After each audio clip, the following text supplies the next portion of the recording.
Hello everyone. तो आप सभी कैसे हैं? सभी को हरे कृष्णा, राधे राधे। जैसा आप सभी को पता है कि हम सभी अपना प्रीवियस ईयर का प्रैक्टिस शीट लेकर चल रहे थे रीट का। तो आपका जो रीट का एग्ज़ाम है वो आ चुका है। तो हमने आपको सीडीपी का और इन्वायरमेंट का जितने भी प्रीवियस ईयर थे हमने पूरा कंप्लीट करा दिया। अगर आप सभी नहीं देखे हैं तो अंतिम प्रहार में आप सभी उसको एक बार सरसरी निगाह से ज़रूर पढ़ कर जाएँ, क्योंकि हमने बहुत कम समय में हमने आपको सारा जितना भी प्रीवियस ईयर का प्रैक्टिस शीट था हमने करा दिया है। तो आज हम अंतिम प्रहार में आपको हिंदी लेके चलेंगे और हिंदी को जितने भी प्रीवियस ईयर आपके हिंदी से आए हुए हम सारे क्वेश्चन को कवर करेंगे, ताकि आप चीज़ों को अच्छी तरीके से जाके वहाँ पर कर पाएँ। एक बार इस हिंदी के प्रहार को आप ज़रूर देख कर जाइएगा, इसी से रिलेट करके क्वेश्चन आपको आएगा। तो चलिए हम क्वेश्चन नंबर 31 से चलते हैं। ये जो आपका 2011 का पेपर है। तो चलिए क्वेश्चन आपका क्या पूछा गया था देखिएगा। पूछा है विद्यालय शब्द में है, ऑप्शन ए है स्वर संधि, बी है व्यंजन संधि, सी है विसर्ग संधि, डी है इनमें से कोई नहीं। तो विद्यालय विद्यालय में आपका क्या आता है? स्वर संधि आता है। ऑप्शन नंबर ए बिल्कुल सही हो जाएगा। चलिए देखते हैं कैसे होता है। तो देखिए चीज़ों को हम फटाफट से लेके चलेंगे ताकि कम टाइम में आपको हम पूरी चीज़ें आसानी से करा पाएँ। तो देखिए विद्याधन आलय, विद्याधन आलय क्या है? देखिए आ की मात्रा जहाँ पर आए, एक ट्रिक याद करिएगा, जहाँ पर आ की मात्रा आपको दिख जाए तो समझ लीजिए वो आपका दीर्घ स्वर संधि है। ठीक है। अब देखिए यहाँ पर जैसे इसमें आप क्या अत्र अभाव, अत्राभाव, दूसरा हो गया गिरि इंद्र। देखिए बड़ी की मात्रा आ गई, आ की मात्रा, बड़ी की मात्रा, ये सारी चीजें आए। ठीक है। जैसे अ आए, आ आए, ई आए, उ आए और री के बाद ही वे हस्व या दीर्घ स्वर आए, तो दोनों मिलकर क्रमशः क्या बन जाते हैं? आपके आ, ई, उ और री हो जाते हैं। ठीक है। जहां अगर आपको आ दिख गया, बस याद रखिएगा आ दिख गया, ई दिख गया, उ दिख गया और री दिख गया, तब समझ जाइए आपके क्या है? दीर्घ स्वर है। तो जैसे गिरिंद्र, ई दिख गया, बड़ी ई दिख गया, भानु उदय, बड़ा उ दिख गया। ठीक है। बड़ा बड़ा चीजें देखिए, मतलब जैसे बड़ा उ, बड़ा ई, फिर क्या दिख जाए? ऋषि, पितृ ऋण, पितृ ऋण। ठीक है। पितृ अगर आपको यहाँ पर इस तरीके से चीजें दिख जाए, यही चार चीजें दिख जाए, तो समझ जाइए कि वो दीर्घ स्वर संधि है। आगे चलते हैं। व्यंजन में क्या आता है? देखिए हम संधि के बारे में पूरा बता देते हैं आपको, ताकि संधि से आने वाले क्वेश्चन आपके छूटे ना। जैसे व्यंजन में क्या होता है? व्यंजन में व्यंजन से स्वर अथवा स्वर से व्यंजन के मिल के उत्पन्न को हम क्या कहेंगे? व्यंजन संधि कहेंगे। इसमें जैसे दिग्गज, दिग्गज हो गया, वाकधन मय, वाकमय हो गया। उसके बाद पम धन चम हो गया, पंचम हो गया। और विसर्ग में क्या आता है? विसर्ग में जैसे आपको बिंदी दिख जाए, जैसे ये बिंदी दिख गया, निधन चय, निश्चय, निधन कपट, निष्कपट, निधन रव, निरीव, दुधन गन, दुर्गन। इस तरीके से नि दिख जाए और इस तरीके से मतलब कैसे बिंदी दिख जाए किसी भी शब्द के पहले, मतलब शब्द के बाद, तो वो समझिए आपका विसर्ग संधि में आएगा। ठीक है। आगे चलते हैं क्वेश्चन नंबर 32 पर चलते हैं। 32 में आपसे पूछा गया पवन शब्द का संधि विच्छेद होगा। देखिए संधि विच्छेद से आपको दो क्वेश्चन हो गया। तो प धन वन, ऑप्शन ए है, बी है प धन वन अन, सी है पो धन अन, डी है प धन न। तो यहाँ पर हम देख लेते हैं जो पवन संधि का संधि विच्छेद होगा वो आपका पो धन अन होगा, पवन। ठीक है। ये किस संधि में आएगा? आपका ये अयादि संधि में आएगा। अब देखिए अयादि संधि में जैसे आपका क्या क्या आता है? जैसे आपका देखा ने धन अन, नयन। ठीक है। जहाँ अन आ जाए, अन। ठीक है। नय धन अक, नायक, अन आए, अक आए, अन आए और क्या है? नक आए। तो ये किस में जाएगा? अयादि संधि में जाएगा। फिर पौ धन अक, पावक, चे धन अन, चयन। ठीक है। ये हो जाएगा आपका कौन सी संधि? अयादि संधि। आगे चलते हैं हिंदी में। वचन कितने होते हैं? ऑप्शन ए है एक वचन, दो है, बी है दो, सी है तीन, डी आपका है अनगिनत। तो पूछा है कि हिंदी में वचन होते हैं। तो चलिए हम देख लेते हैं। जो हिंदी में वचन होते हैं दो होते हैं, आप सभी को पता है। एक होता है हमारा एक वचन, दूसरा होता है बहुवचन। अगले क्वेश्चन पर चलते हैं। पूछा है कि आगरा का बहुवचन होगा। ए है आगरे, बी है आगरो, सी है आगरे, डी है बहुवचन नहीं होगा। तो आप सभी को पता है कि आगरा हमारा क्या है? एक स्थान का नाम है, तो स्थान के नाम का हम बहुवचन नहीं बना सकते। तो ऑप्शन नंबर जो डी है बिल्कुल सही हो जाएगा। आगे चलते हैं अगले क्वेश्चन पर। अब देखिए यहाँ है कि आगरा व्यक्तिवाचक संज्ञा आपका है, तो और व्यक्तिवाचक संज्ञा के हम क्या करेंगे? बहुवचन नहीं बना पाएंगे। ये याद रखिएगा, व्यक्तिवाचक संज्ञा का आप बहुवचन नहीं बना सकते हैं। आगे चलते हैं। क्वेश्चन में जिन शब्दों में प्रयोग के अनुसार कोई परिवर्तन नहीं होता उन्हें कहा जाता है। तो आप सभी को पता है कि अविकारी शब्द कहलाते हैं। जब आपका परिवर्तन नहीं होता है तो उसे विकारी कहते हैं। देखिए ये दो तरीके के शब्द होते हैं, इन्हें याद रखिएगा, विकारी और एक अविकारी शब्द। ठीक है। तो अभिकारी में क्या होता है आपका, अभिकारी में आप जैसे अभी देख लिए क्वेश्चन में कि शब्दों में प्रयोग के अनुसार कोई परिवर्तन नहीं होगा, लेकिन जो विकारी शब्द है ऐसे शब्द जिनके क्या होगा रूप में लिंग वचन पुरुष कारक आदि में परिवर्तन होने पर क्या हो विकार उत्पन्न हो जाता है, तो उसे हम क्या कहेंगे विकारी। पद, जैसे पद क्या होते हैं आपके, जैसे विकारी हो गया अविकारी हो गया। पद के बारे में जान लीजिए। पद आपका क्या होता है, जब कोई शब्द किसी वाक्य में पीरो मतलब जैसे किसी वाक्य में पिरो दिया जाए या मिला दिया जाए तो उसे हम क्या कहते हैं पद कहते हैं। एक आपका आता है पदबंध। पदबंध क्या होता है कि वाक्य के उस भाग को जिसमें एक से अधिक पद परस्पर संबंध होकर क्या हो अर्थ तो देते हैं किंतु पूरा अर्थ नहीं देते हुए क्या होते हैं पदबंध या वाक्यांश कहलाते हैं। अर्थ देंगे लेकिन पूरी तरीके से नहीं देते, वो क्या कहलाएंगे आपके पदबंध कहलाएंगे। आगे क्वेश्चन है कि शब्द के सही रूप का चयन कीजिए। तो यहाँ पर बताइए क्या होगा, त्रिश्रा होगा या तिरसरा होगा या तिसरा होगा या त्रिसरा होगा। तो आप सभी को पता है कि जो शुद्ध रूप होगा ऑप्शन नंबर डी है वो बिल्कुल सही हो जाएगा, तिसरा होता है। आगे है कवि का स्त्रीलिंग रूप क्या होगा। तो आप सभी को पता है कि कवि का जो स्त्रीलिंग होता है वो क्या होता है कवित्री होता है। अब आपको देखिए यहाँ पे दो तरीके से फंसा पूछा है, एक तो स्त्रीलिंग पूछ दिया, दूसरा क्या किया, दूसरा आपको कवित्री लिखा कैसे जाता है ये चीज़ दे दिया। अब देखिए कवित्री, कवि, कवित्री, कवियत्री, देखिए मात्रा इधर उधर क्या बहुत कंफ्यूज होते हैं इसमें। तो देखिए यहाँ पर ऑप्शन नंबर जो सी है कवित्री, जो सही शुद्ध रूप होता है कवि का स्त्रीलिंग कवित्री होता है। तो शुद्ध रूप कवित्री कैसे लिखते हैं कवित्री, याद रखिएगा इसको कवित्री, ठीक है इत्री लगाएंगे, कवियत्री नहीं, कव रहेगा, ठीक है कव रहेगा, उसके बाद हम क्या लगा देंगे इत्री लगा देंगे, तो ये हो जाएगा हमारा कवित्री, ठीक है। और छोटी बड़ी मात्रा का भी याद रखिएगा, नहीं तो वहाँ पर सभी फंस जाएंगे। आगे है संस्कृत के वे शब्द जो हिंदी में बिना किसी परिवर्तन के प्रयुक्त होते हैं क्या कहलाते हैं। ऑप्शन ए संस्कृत, बी है तद्भव, सी है तत्सम, डी है आपके देशज। आप सभी को पता है, देखिए इसको हम एक आइडिया बताते हैं। जैसे यहाँ पर क्या होता है कि एक होता है तद्भव और एक होता है तत्सम, तो आप इसमें बहुत कंफ्यूज होते हैं कि संस्कृत वाला कैसे होता है। अब देखिए जैसे संस्कृत है ना, संस्कृत लिखा है, संस्कृत में आधा स लिखा है, अब तत्सम में भी आधा क्या है आधा त लिखा है। तो अब समझ जाइए कि जो संस्कृत को बिना परिवर्तित किए शब्द बनता है वो तत्सम कहलाएगा, ठीक है। जैसे संस्कृत है, संस्कृत को बिना परिवर्तन किए क्या करेंगे किसी परिवर्तन के प्रयुक्त कहलाते, मतलब जो भी संस्कृत के वे शब्द जो भी हिंदी में, ठीक है हिंदी में बिना परिवर्तन कराएंगे तो तत्सम कहलाएंगे। तो जैसे हम संस्कृत लिखते हैं, जैसे संस्कृत में हमारा आधा स आता है वैसे हम तत्सम लिखेंगे तो तत्सम में भी हमारा आधा त आएगा, ठीक है। ये चलिए लिख लीजिए, ये हो गया आपका ऑप्शन नंबर सी, सही करिएगा कि संस्कृत के वे शब्द जो हिंदी में बिना किसी परिवर्तन के प्रयुक्त होते हैं। अब आगे चलते हैं, तद्भव क्या है आपके, इसको भी देख लेंगे। देशज क्या है, देखिए तद्भव क्या होता है, यहाँ से आपका देखिए रिवीजन भी हो जा रहा है सारी चीज़ें अगर आप पढ़े हैं तो। देखिए वे शब्द जो या तो सीधे प्राकृत से हिंदी भाषा में आ गए या प्राकृत द्वारा संस्कृत में निकले हैं, ठीक है। सीधे संस्कृत तो संस्कृत नहीं है। देखिए यहाँ पर क्या है कि जो हिंदी में बिना किसी परिवर्तन के, जैसे कि ये हिंदी भाषा ही रहेगा बिना परिवर्तन के क्या होगा प्रयुक्त किया जाएगा, तो वो हमारा तत्सम होगा, ठीक है। बहुत सारे संस्कृत के वे शब्द होते हैं जैसे कि घोड़ा हो गया, घोड़ा को हम अश्व कहते हैं, लेकिन तो बहुत सारे ऐसे संस्कृत के शब्द हैं जिसको हम हिंदी में भी यूज करते हैं तो उसे हम क्या कहेंगे तत्सम में आएगा। और बहुत सारे ऐसे होते हैं जो सीधे प्राकृत से हिंदी भाषा में आ गए या प्राकृत द्वारा संस्कृत में निकल गए हैं।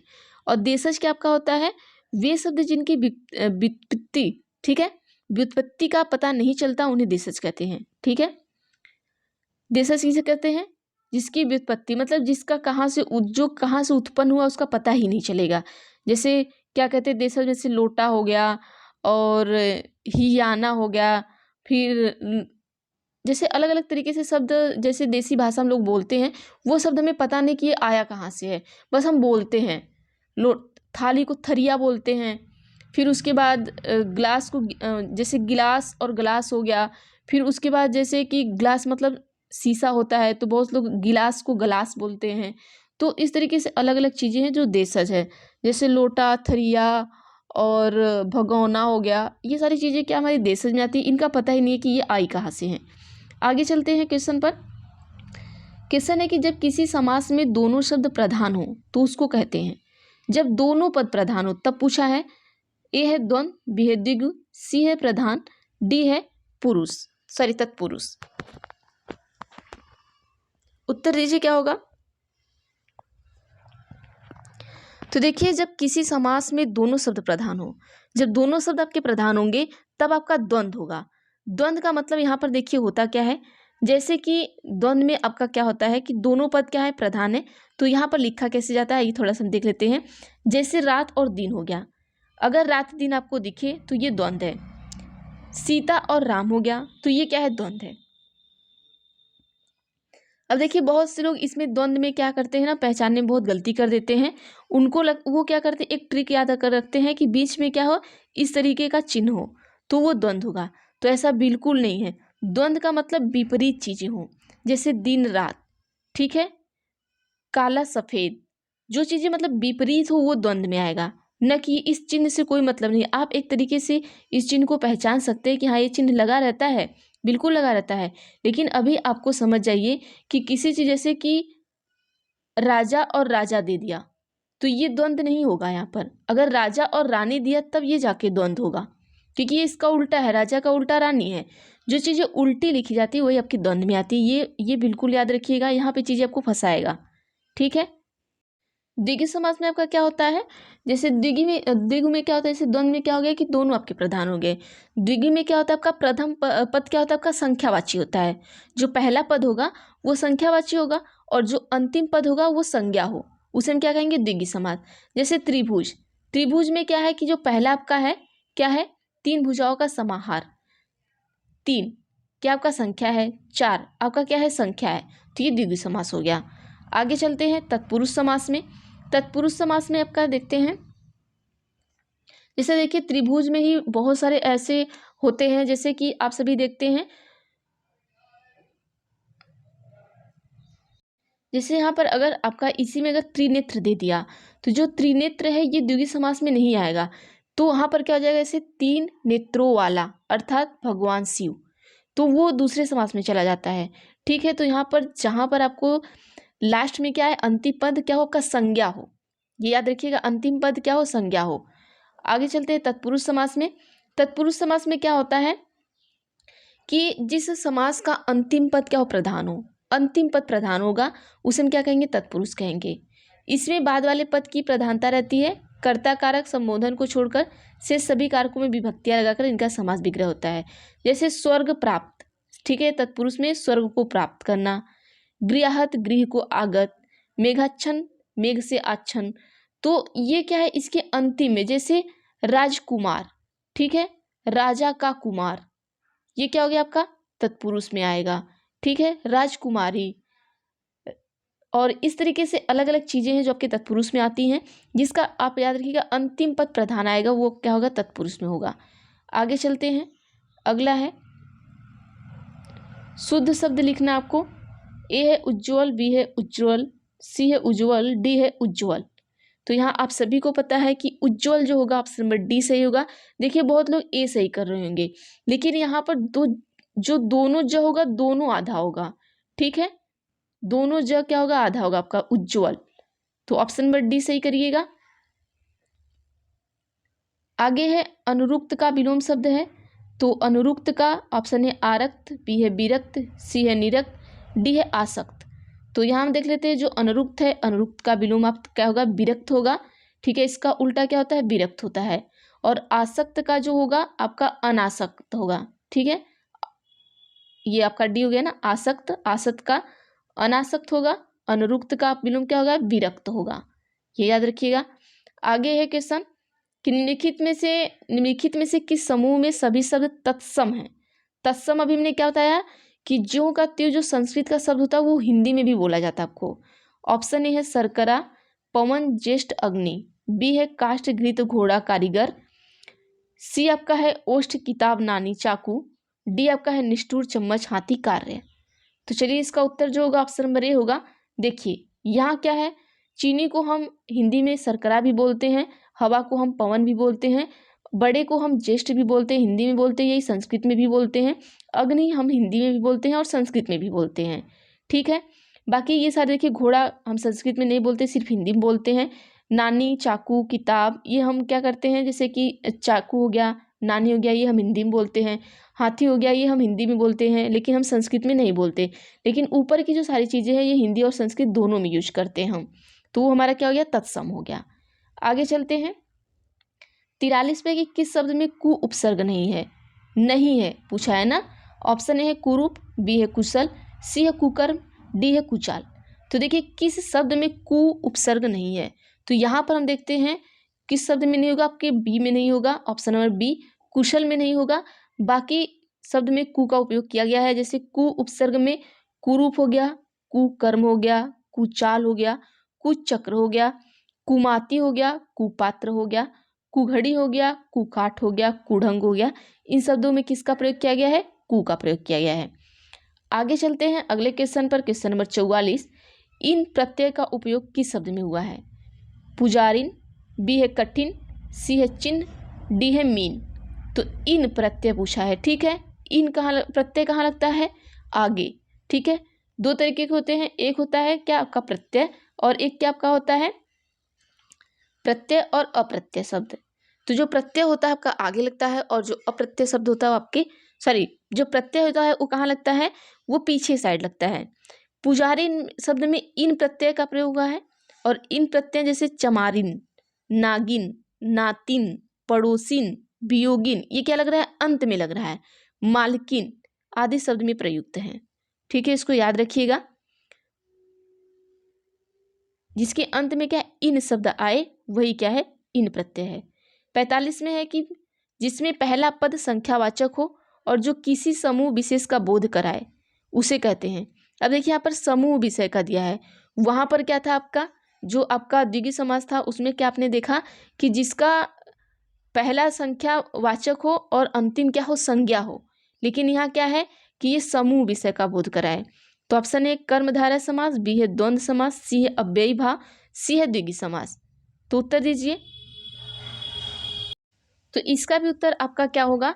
इसका भी उत्तर आपका द्विगु समास ही होगा, ठीक है। देखिए त्रिफला, 3 फलों का समाहार, दो पहरों का समाहार। पहला पद क्या है? संख्यावाचक है, और अंतिम पद क्या है? संज्ञा है, ठीक है। द्वंद्व समास अभी हमने आपको बताया, जैसे कि उसका क्या हो?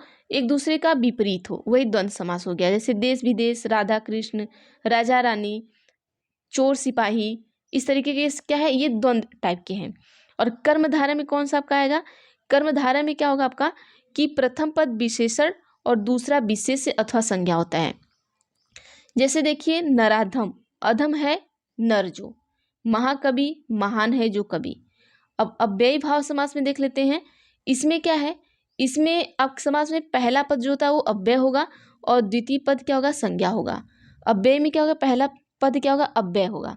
समस्त पद में अव्यय के अर्थ की ही प्रधानता रहती है और पूरा शब्द क्रिया विशेषण के अर्थ में व्यहित होता है। जैसे प्रत्यक्ष, अच्छ के प्रति, यथा शीघ्र, जितना शीघ्र हो। यथा क्या है हमारा? अव्ययी भाव समास है, ठीक है। ये अव्यय, यथा हमारा क्या है? अव्यय है। प्र हमारा क्या है? अव्यय है। तो जिसके पहले क्या हो? अव्यय हो, वही हमारा क्या है? अव्ययी भाव समास होगा। इसे याद रखिएगा, पहचानने का ट्रिक है। द्वंद्व समास है, अभी हमने आपको द्वंद्व समास बताया। ऑप्शन है लंबोदर, बी है अंधकूप, सी है नर नारी, डी आपका शरणागत। तो हमने बताया जहाँ आपका क्या हो? द्वंद्व मतलब झगड़ा लड़ाई हो, जहाँ उल्टी चीजें हो। तो यहाँ पर क्या है? नर क्या है? अलग है, नारी अलग है, तो यहाँ पर क्या है? एक दूसरे के विपरीत है। तो ऑप्शन नंबर सी सही करिएगा। 46 हो गया। अब आइए हम 47 पर चलते हैं। 47 में पूछा है कि नगर में रहने वाले को कहा जाता है।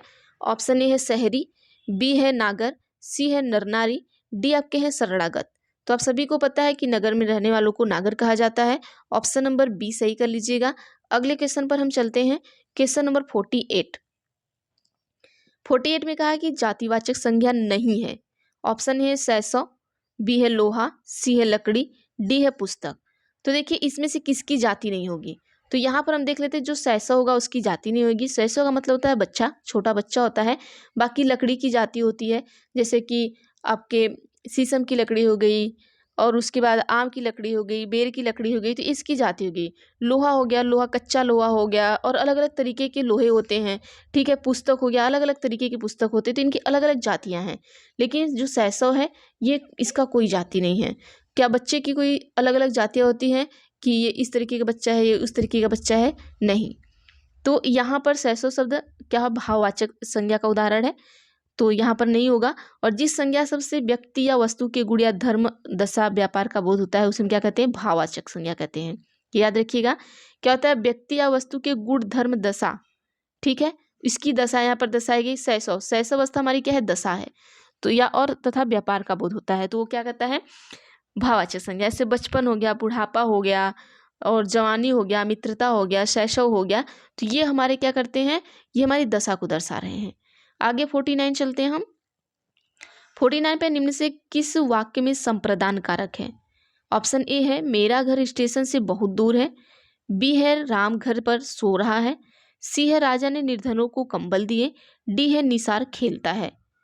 तो निम्नलिखित में से किस वाक्य में संप्रदान कारक है? ठीक है, देखिए होता है ना, कर्ता ने कर्म को करर से संप्रदान के लिए, अपदान से अलग होने के लिए संबोधन हे वो हरे, इस तरीके का आपका जो होता है पूरा आप याद रखिएगा। कर्ता ने कर्म को, देखिए कर्ता ने कर्म को करर से, संप्रदान को अपदान से अलग होने के लिए, जहाँ अपदान पूछेगा वहाँ अलग का बात होगा। संप्रदान से जहाँ पर आएगा वो हमारा क्या होगा कि हमारा संप्रदान कारक में आएगा। तो मेरा घर स्टेशन से बहुत दूर है, तो ऑप्शन नंबर ए करिएगा। अगर ये चीज़ आपको याद है तो आसानी से कर ले। सॉरी, यहाँ संप्रदान को रहेगा, ठीक है। संप्रदान से नहीं, संप्रदान को अपदान से, ठीक है, अपदान से अलग करता है ना। तो फिर यहाँ संप्रदान को, कर्ता ने कर्म को संप्रदान, कर्ता ने कर्म से संप्रदान को अपदान से अलग होने के लिए, ठीक है, ऐसे रहेगा। तो ऑप्शन नंबर सी यहाँ पर लगाइएगा, ठीक है।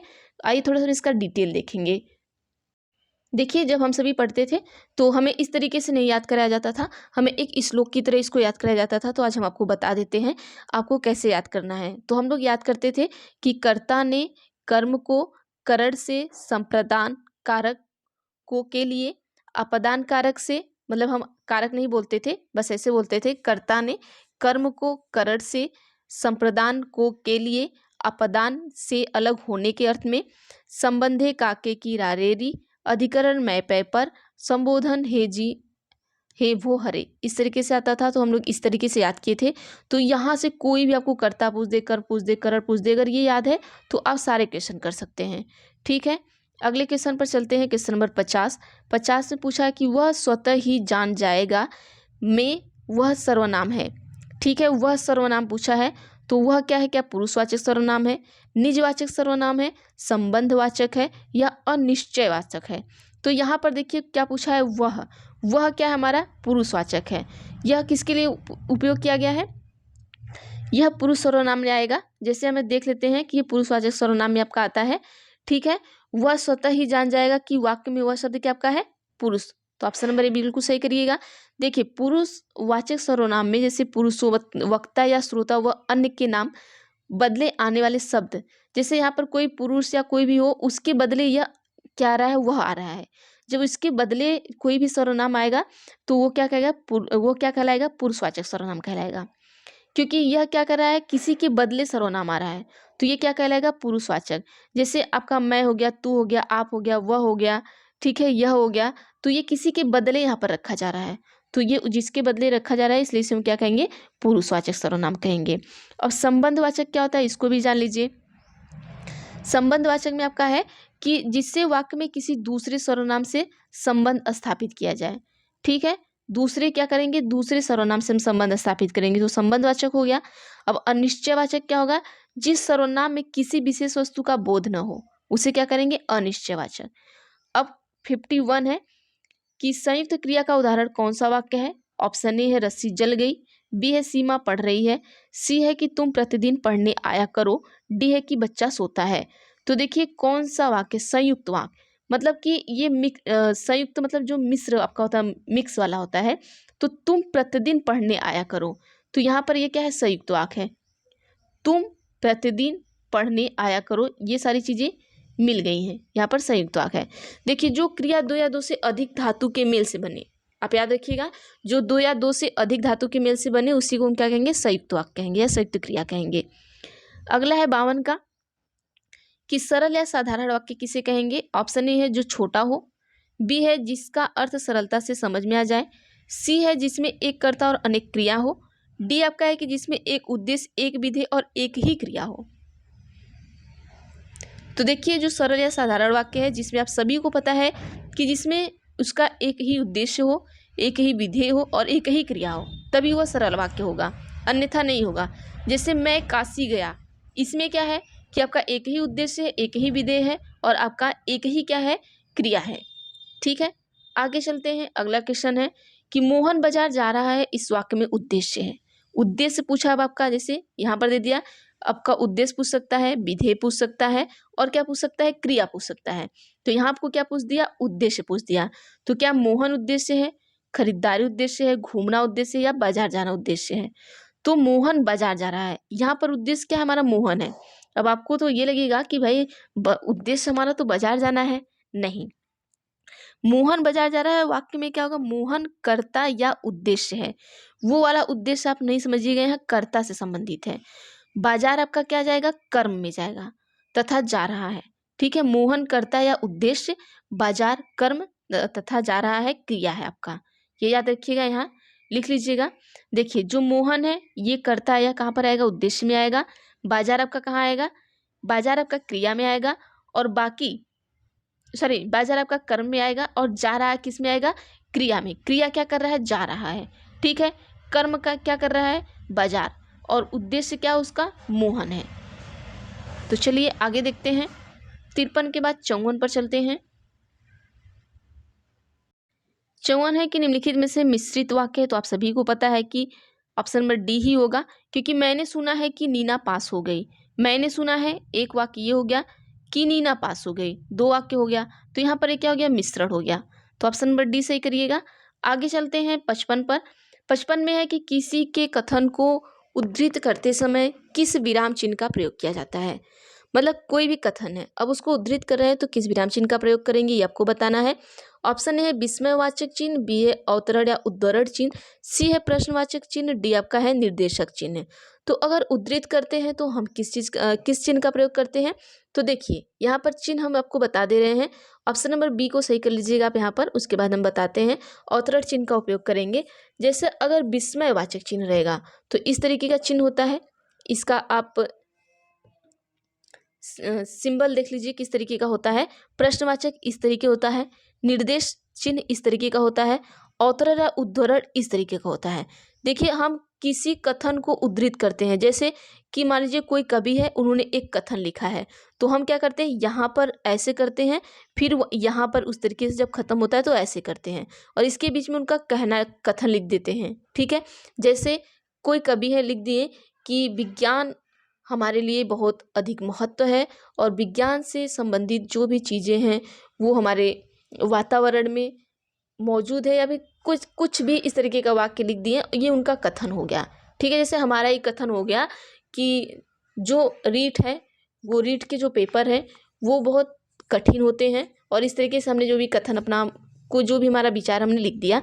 तो जब आप इस तरीके के चिन्ह का प्रयोग करेंगे तो किसी के कथन को उद्धृत करते समय आप करेंगे। तो ऑप्शन नंबर यहाँ पर बी हमने सही कर लिया है। ठीक है, बाकी आइए 56 पर चलते हैं कि सही विराम चिन्हों वाला वाक्य है। ऑप्शन ए है जो पत्र आज आया है कहाँ है, विराम चिन्ह वाला पूछा है। ठीक है, जो पत्र आज आया है कहाँ है, जो पत्र आज आया है कहाँ है, जो पत्र आज आया है कहाँ है। अब देखिए, यहाँ पर क्या है कि कहाँ है क्वेश्चन मार्क है, और यहाँ पर क्या करना है, विराम भी करना है। तो ये हो गया, और विराम यहाँ पर भी है, यहाँ पर भी है, लेकिन यहाँ पर क्वेश्चन मार्क नहीं है। यहाँ पर क्वेश्चन मार्क है लेकिन विराम नहीं है। तो ऑप्शन नंबर हमारा कौन सा सही हो जाएगा, यहाँ पर ऑप्शन नंबर ए बिल्कुल सही हो जाएगा। ए को सही कर लीजिएगा। ठीक है, अगले क्वेश्चन पर चलते हैं 57 में देखिए क्या कह रहा है आपसे कि शेर को सामने देखकर डैश यह वाक्य किस मुहावरे से पूर्ण होगा। मैं 7वें आसमान पर पहुंच गया, मैं आग बबूला हो उठा, सी है कि मैंने आसमान सिर पर उठा लिया, डी है कि मेरे प्राण सूख गए। अब आप शेर को सामने देखेंगे तो आपके प्राण सूख जाएंगे कि आप सातवें आसमान पहुंच जाएंगे। तो आप सभी को पता है कि शेर को सामने देखते ही आपके प्राण सूख जाते हैं। तो ऑप्शन नंबर डी को सही कर लीजिएगा। चलते हैं 58 पर। सही मुहावरा आपको बताना है। नेत्रों में मिट्टी डालना, क्या ऐसे हम कहते हैं? नहीं। आंखों में रेत फेंकना, ऐसे भी नहीं कहते हैं। आंखों में धूल झोंकना, हाँ ऐसे कहते हैं। आंखों में कचरा डालना, ये तो नहीं है। लेकिन जो हमारा मुहावरा है आंखों में धूल झोंकना है, तो ऑप्शन नंबर सी सही करिएगा। आगे चलते हैं अगले क्वेश्चन पर हम।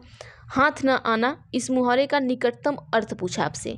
हाथ ना आना मतलब क्या पकड़ में ना आना, बी है बहुत बड़ा होना, सी है हाथों का व्यायाम करना, डी है हाथ फैलाना। तो हाथ ना आना मतलब आप सभी को पता है कि पकड़ में ना आना होगा, तो ऑप्शन नंबर ए बिल्कुल सही हो जाएगा। ठीक है, ए को सही कर लीजिएगा। आगे है सिर फिर जाना का अभिप्राय है। ऑप्शन ए है चक्कर आ जाना, बी है अहंकारी हो जाना, सी है सर दर्द हो जाना, डी है पीछे मुड़कर देखने लगना। जैसे हम कहते हैं ना कि अभी मेरा दिमाग अगर फिर गया या मेरा सिर फिर गया तो हम ये काम नहीं करेंगे। समझ में आया? तो यहाँ पर हम अहंकारी हो जाते हैं। उस टाइम कहते हैं अगर मेरा दिमाग घूमा तो हम ये काम नहीं करेंगे, तो अहंकारी हो जाना होता है। तो ऑप्शन नंबर बी सही कर लीजिएगा। ठीक है, ये हो गए आपके कितने क्वेश्चन? 30 क्वेश्चन। अब चलते हैं हम अगली जो प्रीवियस ईयर है उस पर चलते हैं। ठीक है, देखिए यहाँ पर अब आपका ये 2012 का चल रहा है, तो इसमें 31 से लेके 37 तक मतलब 7 क्वेश्चन आपको क्या है कि आपको पैराग्राफ पढ़ के देना है उत्तर। तो ये भाषा एक आपका जो है हिंदी है, भाषा दो आपका संस्कृत होता है। तो भाषा एक में जो आपका देखिए अब इस तरीके से क्वेश्चन पूछने लगा, 2011 में ऐसा नहीं पूछा था। ठीक है, तो चलिए यहाँ पर हम देख लेते हैं। देखिए क्वेश्चन में 31 है कि निम्न से तत्सम शब्द है। ऑप्शन ए है जमीन, बी है शून्य, सी है खुद, डी है मजबूत। अब भाई हमने आपको तत्सम बताया कि जो हम हिंदी में भी यूज करें वही शब्द और वही हम संस्कृत में भी कर सकते हैं। तो शून्य को हम क्या करते हैं? हिंदी में भी यूज करते हैं, संस्कृत में भी करते हैं। तो यहाँ शून्य खोजने की आपको जरूरत ही नहीं है। आगे अगला क्वेश्चन पूछ रहा है कि निम्न से विदेश शब्द है। ठीक है, विदेशी शब्द पूछा है। तो विदेशी क्या आपका पेड़ है, खंड है, तालाब है, खुद है? क्या होगा यहाँ पर? तो विदेशी शब्द आप सभी को पता है, यहाँ पर ऑप्शन नंबर सी डी दोनों होगा। देखिए देशज शब्द की आम बोलचाल में पाए जाने वाले शब्द को हम क्या कहेंगे? देशज कहेंगे। और विदेशी शब्द भाषाओं को, हिंदी भाषा में आए शब्दों को विदेशी शब्द कहते हैं। जैसे अंग्रेजी के शब्द जैसे अरबी हो गया, फारसी हो गया, तुर्की हो गया, पुर्तगाली हो गया, ये शब्द हैं। तो जैसे आपका तालाब और खुद विदेशी भाषा के फारसी शब्द हैं। तो तालाब भी है, खुद भी है। तो डी सी दोनों सही है। ठीक है, बाकी 33 पर चलते हैं। जमीन का पर्यायवाची नहीं है, तो जमीन पृथ्वी होगा, धरती होगा, धरड़ी और बिटप, इन दोनों में से बताइए क्या होगा? नहीं होगा। तो यहाँ पर हम देख लेते हैं। अब इसको थोड़ा बड़ा करें आपको अच्छे से दिखे। ठीक है, तो जमीन का जो पर्यायवाची है वो बिटप नहीं होगा। बिटप किसका होगा? बिटप आपका जो होगा पर्यायवाची शब्द जैसे पेड़ हो गया, वृक्ष हो गया, गाछ हो गया, तरु हो गया, पादप हो गया, परड़ी हो गया, ध्रुव हो गया। तो बिटप ये पेड़ पौधे में आता है, बल्कि और बाकी सब ये तीनों कहाँ आते हैं? जमीन में आते हैं। ये जमीन का पर्यायवाची है। जीवित का विलोम पूछा है, मतलब इसका विपरीत पूछा है। अजीवंत, बी है अस्थिर, अजीवित, डी है मृत। तो जीवित का क्या लिखेंगे आप? मृत नहीं लिखेंगे कि अजीवित नहीं लिखेंगे, क्या लिखेंगे? तो ऑप्शन नंबर डी लिखेंगे। जीवित मतलब जिंदा, मृत मतलब मर गया। तो जीवित का हम क्या लिखेंगे? अजीवित नहीं लिखेंगे, मृत लिखेंगे। तो जीवित का मृत लिखेंगे, अस्थिर का स्थिर लिखेंगे, जीवन का मरण और जन्म का हम क्या लिखेंगे? मृत्यु लिखेंगे। ये याद रखिएगा। अब अजीवित लगा के मत आ जाइएगा। आगे चलिए। अब पूछा है कि इसमें से प्रत्यय नहीं है, तो आप सभी को पता है ऑप्शन नंबर डी जो है वो प्रत्यय नहीं होगा। पीढ़ी शब्द में प्रत्यय का प्रयोग नहीं किया गया है। और लोगों में लोग और ओ, ठीक है, इसका प्रत्यय लोग प्रत्यय है। ठीक है, और पशुओं में क्या है? पशु धन ओ, पशुओं, पशु हो गया। फिर उसके बाद इसमें क्या? सदस्यों में सदस्य और ओ हो गया। तीनों शब्द में क्या है? ओ प्रत्यय लगा है। ठीक है, यहाँ पर तीनों जैसे लोगों, ओ प्रत्यय हो गया। प्रत्यय क्या होता है? आपका पीछे लगता है। ठीक है, पशुओं ओ प्रत्यय हो गया, सदस्यों ओ प्रत्यय हो गया, लेकिन पीढ़ी अब में कोई प्रत्यय नहीं लगा आपका। तो ऑप्शन नंबर डी सही होगा। आगे चलते हैं। मिलजुल समास का विग्रह है। मिल से जुल, मिल और जुल, मेल जोल, इनमें से कोई नहीं। तो मिलजुल, तो इस समास का जो विग्रह अगर हम करेंगे, मिल और क्या करेंगे? जुल करेंगे। ये द्वंद्व समास के समपदस्थ के दोनों पद प्रधान होते हैं। तो यहाँ पर देखिए ऑप्शन नंबर बी सही हो जाएगा। ठीक है, जैसे अन्न जल, राजा रंग, रात दिन, ये कहाँ है आपके द्वंद्व समास में आते हैं। आगे है निम्न में अव्यय है। अव्यय पूछा आपसे, तो समाज, खंड, एक, अव्यवस्था। तो अव्यय, अव्यय क्या होता है, तो ऑप्शन नंबर सी एक। देखिए अव्यय में क्या होता है कि जिसके रूप में वचन, लिंग आदि के कारण कोई विकार नहीं होता। तो एक को हम क्या करेंगे, एक को हम कुछ भी लिख सकते हैं, एक, एको, या ऐसे लिख सकते हैं, नहीं लिख सकते हैं। तो इसमें हम कुछ भी क्या करेंगे, न वचन बदल सकते हैं इसका, न लिंग बदल सकते हैं, कोई विकार नहीं होगा इसमें। ऐसे शब्द हर स्थिति में अपने इसी जैसे जो है जैसे है वैसे ये बना रहेगा, हम एक को बदल ही नहीं सकते। तो ये हमारा क्या होगा, अव्यय शब्द होगा। आगे देखते हैं 37 के बाद 38 पर। 38 में आपसे क्या कहा गया है, परमुखापेक्षिता का अर्थ है। तो परमुखापेक्षिता का अर्थ क्या होगा, दूसरों में आशा रखना। बी है पराया मुख अच्छा लगाना। सी है पराया मुख की अपेक्षा करना। डी है ईश्वर का मुख। तो देखिए परमुखापेक्षिता, परमुखा अपेक्षिता आपका होगा ऑप्शन नंबर ए, दूसरों में आशा रखना। ऐसे जैसे पर, मुख, धन, अपेक्षा, धन, इत से मिलकर ये क्या है बना है, जिसका अर्थ क्या होगा, दूसरों में आशा रखना। तो ऑप्शन नंबर ए बिल्कुल सही कर लीजिएगा। आगे चलते हैं अगले क्वेश्चन पर, हम 39 पर। 39 में से कहा गया आपसे कि कौन शब्द स्त्रीलिंग नहीं है। सेवा, भाषा, प्रयोग, हिंदी। तो स्त्रीलिंग नहीं है, तो देखिए यहाँ पर जो आपका स्त्रीलिंग नहीं होगा ऑप्शन नंबर सी होगा, प्रयोग। प्रयोग में हम स्त्रीलिंग का प्रयोग नहीं कर पाएंगे। ठीक है, प्रयोग शब्द आपका क्या है, पुल्लिंग लिंग में आता है। प्रयोग किस में आता है, पुल्लिंग में आता है। से शब्द जैसे आपका सेवा हो गया, भाषा हो गया, हिंदी हो गया, ये सभी किस में आते हैं, स्त्रीलिंग में आते हैं। और देखिए वे शब्द जिससे किसी व्यक्ति या वस्तु की जाति का ज्ञान हो उसे क्या कहते हैं, लिंग कहते हैं। और लिंग के हिंदी भाषा में 3 भेद होते हैं, इसको याद रखिएगा। कौन कौन से, एक हो गया आपका पुल्लिंग, दूसरा हो गया स्त्रीलिंग, तीसरा आपका हो गया नपुंसक लिंग। तो यहाँ पे जो प्रयोग है ये पुल्लिंग में आएगा, बाकी ये तीनों स्त्रीलिंग में आएंगे। आगे चलते हैं 40 पर। इस गद्यांश में प्रयुक्त अर्थ शब्द का अर्थ नहीं है। अर्थ, अर्थ का मतलब क्या होता है, आशय होता है। ठीक है, मतलब होता है, ये भी सही है, अभिप्राय होता है, सही है। लेकिन धन, अर्थ का मतलब धन नहीं होता। तो ऑप्शन नंबर सी क्या होगा आपका, सही हो जाएगा, क्योंकि नहीं पूछा है। आगे है कौन शब्द एक वचन है। ऑप्शन है विचारों, भाषाओं, मनुष्यों, अक्षय। अब आप बताइएगा कि यहाँ में आपको कौन एक वचन दिख रहा है, कौन बहुवचन दिख रहा है। तो चलिए देख लेते हैं यहाँ पर जो हमारा होगा एक वचन बहुवचन बताते हैं आपको। जो सी हमारा होगा यहाँ पर अक्षय, अक्षय एक वचन में आएगा, बाकी विचारों बहुवचन, भाषाओं बहुवचन, मनुष्यों बहुवचन में आते हैं। आगे चलते हैं।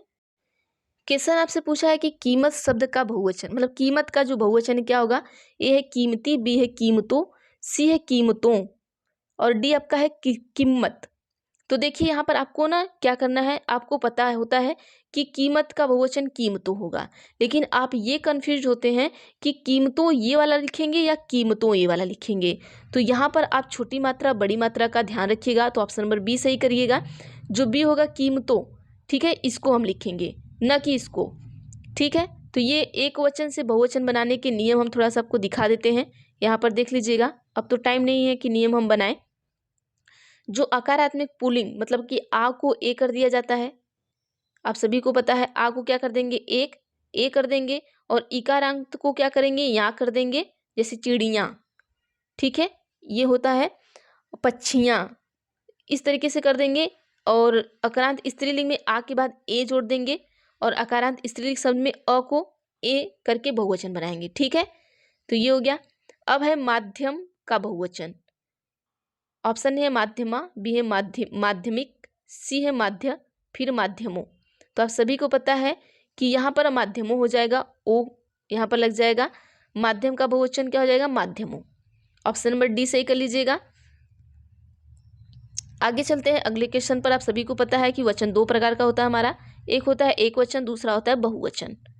अब अक्षय निधि का अर्थ पूछा आपसे। अक्षय निधि का अर्थ है, ऑप्शन ए है बिना क्षय रोग, बी है किसी का नाम, सी है कभी खत्म न होने वाली संपत्ति, डी है रोग रहित निधि। तो अक्षय निधि का जो आपका अर्थ होगा, तो एक्यूरेट अर्थ जो होगा आपका कभी खत्म न होने वाली संपत्ति होगा। ऑप्शन नंबर सी सही कर लीजिएगा। ठीक है, आगे चलते हैं अगले क्वेश्चन पर, हम 44 के बाद 45 पर। 45 में पूछा है कि मेरा मित्र राकेश बहुत अच्छा चित्रकार है। इस वाक्य में विधेय है। अभी हमने आपको बताया कि विधेय कौन है, उद्देश्य हमारा कौन है, कर्ता कौन है, तो आपको विधेय बताना है। तो चलिए यहाँ पर देख लेते हैं। विधेय हमारा ऑप्शन नंबर सी होगा। विधेय आपका ऑप्शन नंबर सी होगा, बहुत अच्छा चित्रकार। उद्देश्य, उद्देश्य क्या हमारा, जिसके विषय में कुछ कहा जाता है, तो उद्देश्य हमारा क्या हो गया, राकेश हो गया। ठीक है, विधेय क्या है, उद्देश्य के विषय में जो कुछ कहा जाता है। अब राकेश के बारे में ही कहा जा रहा है कि ये बहुत अच्छा चित्रकार है, तो जब उद्देश्य के बारे में जो भी कहा जाए वो हमारा क्या हो जाएगा, विधेय होगा। और बाकी उसके बाद ये जो बचेगा हमारा क्या होगा, अतः उद्देश्य होगा। और कर्ता जो कार्य करता है वो क्या कहलाता है, वह विधेय कहलाता है। यहाँ पर ये हो गया। ठीक है, आप देख सकते हैं। अब यहाँ पर देख सकते हैं कि मेरा मित्र राकेश क्या हमारा उद्देश्य हो गया पूरा। फिर और बहुत अच्छा चित्रकार है, ये आपका विधेय हो गया। ये आप सभी देख सकते हैं यहाँ पर। चलिए आगे देखते हैं। सलमा घर जाती है वाक्य है। ऑप्शन ए है सरल वाक्य, बी है निषेधात्मक वाक्य, सी है आज्ञार्थक वाक्य, डी है इच्छार्थक वाक्य। अब देखिए, जब सलमा घर जाती है तो ये आप सभी को पता है कि कौन सा वाक्य होगा, तो ऑप्शन नंबर ए से होगा। ये क्या होगा, आपका सरल वाक्य होगा। अब देखिए, सरल वाक्य में क्या होता है, संयुक्त वाक्य में क्या होता है, मिश्र वाक्य में। वाक्य आपके कितने प्रकार के हो गए, यहाँ पर 3 प्रकार के हो गए। तो एक हो गया सरल वाक्य, दूसरा हो गया संयुक्त वाक्य, तीसरा हो गया मिश्र वाक्य। अब ये हम आपको इसलिए बता रहे हैं ताकि आपको एक बार रिवाइज हो जाए, आप रिवाइज करते हुए आप जाएं। ठीक है, सरल वाक्य में कर्ता एवं एक ही विधेय हो, जैसे कर्ता और जो विधेय है एक ही हो, जैसे सलमा और घर जाती। ठीक है, संयुक्त में क्या होता है कि 2 या 2 से अधिक सरल वाक्य समुच्चय बोधक अव्यय से जुड़े हों, उन्हें क्या कहेंगे, संयुक्त वाक्य। और मिश्र में क्या होगा आपका, मिश्र में जिस वाक्य में एक मुख्य या प्रधान वाक्य हो और अन्य आश्रित उपवाक्य हो, उन्हें क्या कहेंगे, हम मिश्र वाक्य कहेंगे। अगले क्वेश्चन पर चलते हैं। लंका का राजा रावण बहुत विद्वान था, इस वाक्य में रेखांकित अंश है। ऑप्शन ए है विशेषण पदबंध, बी है क्रिया विशेषण पदबंध, सी है संज्ञा पदबंध, डी है सर्वनाम पदबंध। तो यहाँ पर देखिए रेखांकित वर्ड पूछा है, तो ऑप्शन नंबर जो सी है बिल्कुल सही होगा कि संज्ञा पदबंध है। लंका का राजा रावण बहुत विद्वान था, तो रेखांकित अंश संज्ञा पदबंध है। रेखांकित अंश में क्या आपका है कि रावण जो लंका का राजा था के बारे में निरूपित किया गया है। ठीक है, रावण जो लंका का क्या था, राजा था, तो ये संज्ञा पदबंध है। लंका मतलब ये पूरा, इसका पूरा बताना आपको। आगे चलते हैं। 47 के बाद 48 पर क्या दिया गया है कि पारा उतरना मुहावरे का अर्थ है। ऑप्शन ए है तापमान कम होना, बी है क्रोध कम होना, सी है बुखार उतरना, डी है सर्दी पड़ना। तो पारा उतरना का मतलब आप सभी को पता है कि आपका जो गुस्सा है वो कम हो जाता है, तो क्रोध का कम हो जाना आपका क्या होगा, पारा उतरना। अब ये मत कहिएगा तापमान कम हो जाना। ठीक है, 49 आपका कह रहा है कि आंख फेर लेना का अर्थ है। ऑप्शन ए है दूसरी तरफ देखना, बी है किसी और को चाहना, सी है उदासीन हो जाना, डी है नाराज होना। अगर कहते हैं ना कि आपने तो हमसे आंखें ही फेर लिया, तो जब हम आंखें फेर लेते हैं तो मतलब उदासीन हो जाना। ठीक है, आंखें फेर लेना का मतलब क्या होगा, ऑप्शन नंबर सी उदासीन हो जाना हो जाएगा। यहाँ पर होता क्या है कि मुहावरे को वाग्धारा भी कहते हैं, और मुहावरा एक ऐसा वाक्यांश है जो एक विशेष अर्थ आपका प्रकट कर रहा हो। वाक्य रचना की दृष्टि से भाषा सौंदर्य लाने हेतु मुहावरे का हम क्या करते हैं, प्रयोग करते हैं। मतलब किसी भाषा को बोलने के लिए उसमें सुंदरता हम भर दे, वही हमारा क्या हो गया, मुहावरा हो गया। क्वेश्चन नंबर 50 आपका है कि कोयले की दलाली में हाथ काले होना का अर्थ क्या होगा। ऑप्शन ए है कोयले का व्यापार मत करो, बी है कोयले की दलाली में हाथ गंदे हो जाते हैं, सी है आपका कि दलाली नहीं करनी, डी आपका है कि खराब काम का परिणाम भी खराब होता है। तो कोयले की दलाली में हाथ काले करना मतलब आप कोयले की दलाली कर रहे हैं, खराब काम कर रहे हैं, तो आपका परिणाम भी क्या होगा, खराब ही होगा। तो ऑप्शन नंबर डी करिएगा सही। ठीक है, 50 के बाद हम चलते हैं 51 पर। भाषा है पूछा है। ऑप्शन ए है अर्जित संपत्ति है, बी है उत्तराधिकार में प्राप्त संपत्ति है, सी है ईश्वर प्रदत्त संपत्ति है, डी आपका है सहजात योग्यता है। तो जो भाषा आपका है वो आपका अर्जित संपत्ति में आएगा। ऑप्शन नंबर ए सही करिएगा, क्योंकि हम इसे क्या करते हैं, अर्जित करते हैं। भाषा को याद रखिएगा, ये 3 तरीके से होते हैं, इनके 3 रूप होते हैं। पहला होता है मौखिक, दूसरा होता है लिखित, तीसरा होता है सांकेतिक। इसको याद रखिएगा, 3 तरीके की भाषा आपकी होती है। 52 में है कि भाषा शिक्षण में बहुमुखी प्रयास का अभिप्राय है। ऑप्शन ए है आगमन विधि का प्रयोग, बी है तकनीक का प्रयोग, सी आपका है सभी विषयों में शिक्षण में भाषा पर बल, डी है कि अनेक अध्यापकों द्वारा भाषा का शिक्षण। तो देखिए यहाँ पर क्या है, भाषा शिक्षण में बहुमुखी प्रयास का अभिप्राय क्या है। तो जो बहुमुखी प्रयास का अभिप्राय आपका है, सभी विषय के शिक्षण में भाषा पर बल होता है। तो ऑप्शन नंबर सी को सही करिएगा। आगे चलते हैं अगले क्वेश्चन पर हम। अनुकरण विधि रचना के लिए उपयुक्त है। तो ऑप्शन ए है शिशु स्तर पर, बी है उच्च स्तर पर, सी है प्रारंभिक स्तर पर, डी है इनमें से कोई नहीं। तो देखिए जो हमारा अनुकरण विधि होता है वो आपके प्रारंभिक स्तर पर स्टार्ट होता है। तो ऑप्शन नंबर सी को बिल्कुल सही करिएगा। अगले क्वेश्चन पर चलते हैं। अगला क्वेश्चन क्या कहना चाह रहा है हमसे। तो देखिए ये आज आपका है 25, 26, 27 और 28, 27 और 28 को आपका पेपर है। तो कल भी आपकी वीडियो आ जाएगी, जो बच्चा रहेगा उसको कंप्लीट करा देंगे। तो पेपर देने जाने से पहले एक बार आप जरूर पढ़ कर जाइएगा, ठीक है। तो चलिए 54 में कह रहा है कि विद्यार्थियों में भाषा के प्रति रुचि के विकास में किस प्रणाली की भूमिका सबसे अधिक है। ऑप्शन ए है भाषण की, बी है साक्षात्कार की, सी है प्रश्नोत्तर की, डी है अवलोकन की। तो देखिए विद्यार्थी में भाषा के प्रति रुचि के विकास में जो प्रणाली की भूमिका है वो आपका अवलोकन में क्या है, सबसे अधिक है। ऑप्शन नंबर डी जो है बिल्कुल सही करिएगा। 54 के बाद हम 55 पर चलते हैं कि भाषा कौशलों की संख्या है कितनी है। ऑप्शन ए 5, बी है 4, सी है 3, डी है 10। तो भाषा कौशल की जो संख्या आपकी है वो 4 होती है। तो ऑप्शन नंबर बी को सही करिएगा, ठीक है। ये सब चीज़ें याद करने वाली हैं, आप याद कर लीजिएगा। इसका हम थोड़ा सा ट्रिक बता देते हैं। देखिए सुनना, बोलना, पढ़ना, लिखना, तो याद रखिएगा सु, बो और पली, बस ये याद रखिएगा। तो यही 4 चीज़ें आपकी भाषा कौशल की संख्या होती हैं, सुनना, बोलना, पढ़ना, लिखना। आगे है कि श्रुतलेख से किस कौशल का अधिक विकास होता है। ऑप्शन ए है श्रुतलेख मतलब सुनने वाला जो होता है। तो श्रवण लेखन का, वाचन लेखन का, श्रवण वाचन का एवं लेखन वाचन का। तो देखिए श्रुतलेख जो आपका होता है तो आपका ऑप्शन नंबर ए होगा श्रवण लेखन से, ठीक है। श्रुतलेख में किस कौशल का अधिक विकास हो जाए, जो श्रुतलेख होगा उसमें आपके श्रवण लेखन का सबसे ज़्यादा विकास होता है। ऑप्शन नंबर ए सही करिएगा।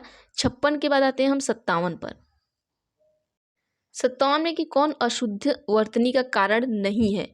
तो आप सभी को पता है जो हमारा जलवायु है ये बिल्कुल कारण नहीं होगा, कि ऐसा थोड़ी नहीं कि हम जलवायु में हैं तो वो हमारा कारण बन जाएगा अशुद्धि का, ऐसा बिल्कुल नहीं है। आगे चलते हैं 57 के बाद 58 पर क्या पूछा है कि अच्छी परीक्षा में आवश्यक है। ऑप्शन है विश्वसनीयता, वस्तुनिष्ठता, सी है विभेदीकरण, डी है आपका इनमें से सभी।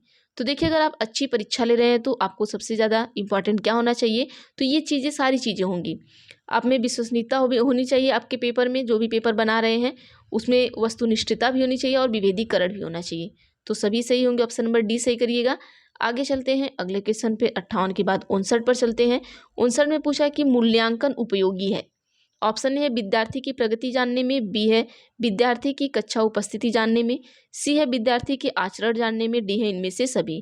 तो देखिए मूल्यांकन क्या है, मूल्यांकन आपके लिए उपयोगी होगा विद्यार्थी की प्रगति को जानने के लिए। मूल्यांकन का क्या करते हैं, प्रयोग करते हैं। तो ऑप्शन नंबर ए को सही करिएगा। आगे चलते हैं 59 के बाद 60 पर चलते हैं हम सभी। 60 में पूछा है यदि कोई विद्यार्थी अशुद्ध लिखता है तो आप क्या उपचार करेंगे। निदानात्मक परीक्षण करेंगे उसके साथ, बी है उपचारात्मक शिक्षण, सी है माँ बाप से शिकायत, डी है उसे दंड देंगे। ये दोनों तो हम करेंगे नहीं, बाकी उन दोनों में से क्या करेंगे, अगर अशुद्ध लिखता है तो आप उसे उपचार करेंगे, न कि निदान करेंगे। निदान करने का मतलब है कि अशुद्ध लिखता है तो आप उसको शुद्ध लिख के दे देंगे, लिख के लेके जाओ, ऐसा नहीं करना है। यहाँ इसका मतलब होता है उपचारात्मक का मतलब होता है कि आप उसे सिखाएंगे कि शुद्ध चीज़ें कैसे लिखी जाती हैं। जब आप उसे सिखाएंगे तो उसी को हम उपचारात्मक शिक्षण कहते हैं, ठीक है। ये हो गए आपके, यहाँ पर भी 30 क्वेश्चन हो गए। 30 प्लस आपके 60 क्वेश्चन हमने पढ़ा दिए आपके 48 मिनट में, ठीक है। और बाकी ये 60 क्वेश्चन हो गया, बच्चा आपका 2011 और 2012 हो गया आपका। फिर आपका 15, 18 और 21 3 साल का पेपर बचा है, इसको हम कल करके कंप्लीट करा देंगे। तो आज के लिए इतना ही रखते हैं, बाकी हम कल देखेंगे अगली वीडियो में। तो थैंक यू एवरीवन। अगर वीडियो अच्छी लगती है तो प्लीज़ वीडियो को लाइक किया करिए और वीडियो को अपने दोस्तों तक, आपके जहाँ भी सोशल मीडिया पे आप सभी हैं वहाँ तक प्लीज़ ज़रूर शेयर किया करिए।